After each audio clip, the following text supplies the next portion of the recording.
नमस्कार दोस्तों, यहाँ पर एक नियम से संबंधित एक प्रश्न है। यदि 1 केजी चावल का मूल्य 120 रुपया है, तो 100 ग्राम चावल का मूल्य कितना होगा? ठीक है, तो देखिए यहाँ पर दाम जो दिया गया है ना, वो केजी में दिया गया है। 1 केजी चावल का मूल्य 120 रुपया है, हमें ग्राम में निकालना है कि 100 ग्राम चावल का मूल्य कितना होगा। ठीक है, तो देखिए सबसे पहले यहाँ पर जो चीज़ें दे दी गई, सबसे पहले उसे लिखेंगे। तो यहाँ पर क्या दिया गया है, तो 1 केजी चावल का मूल्य देखिए यहाँ पर चूंकि का सिंबल ना कुछ ऐसा होता है।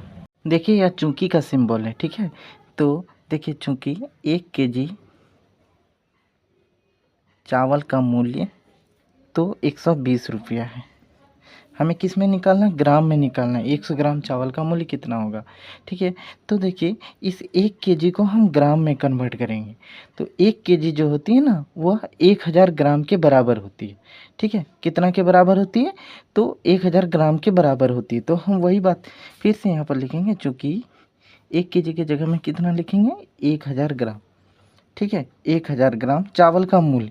ये जो चावल का मूल्य है ना, तो इसको हम नहीं लिख करके इस तरह कर देंगे। मतलब वो जो बात तो है वही नीचे बात है। ठीक है, क्योंकि बार बार इसको लिखना तो पॉसिबल नहीं है।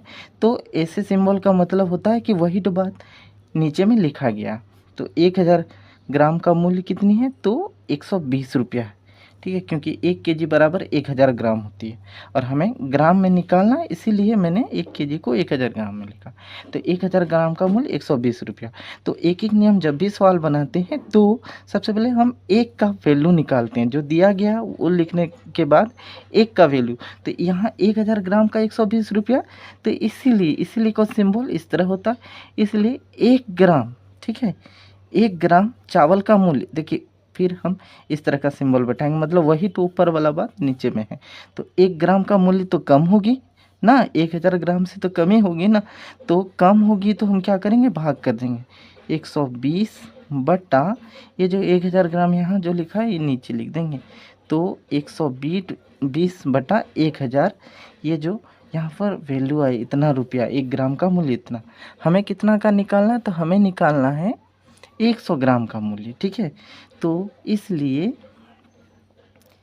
100 ग्राम चावल का जो मूल्य होगा वह 1 ग्राम से तो ज़्यादा होगी।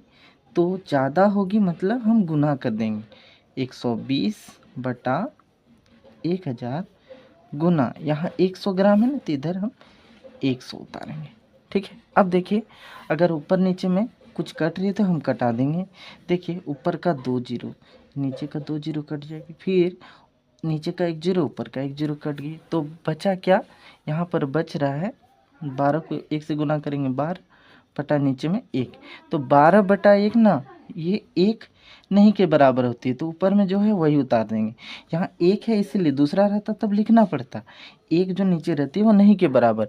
तो 100 ग्राम का मूल्य जो आ रहा है वो कितना? तो 12 रुपया आ रहा है। ठीक है, ये इसका आंसर आ गया। ठीक है, तो उम्मीद करता हूँ कि आपको ये सभी समझ में आ गए होगी। तब तक के लिए इतना ही। देखने के लिए धन्यवाद।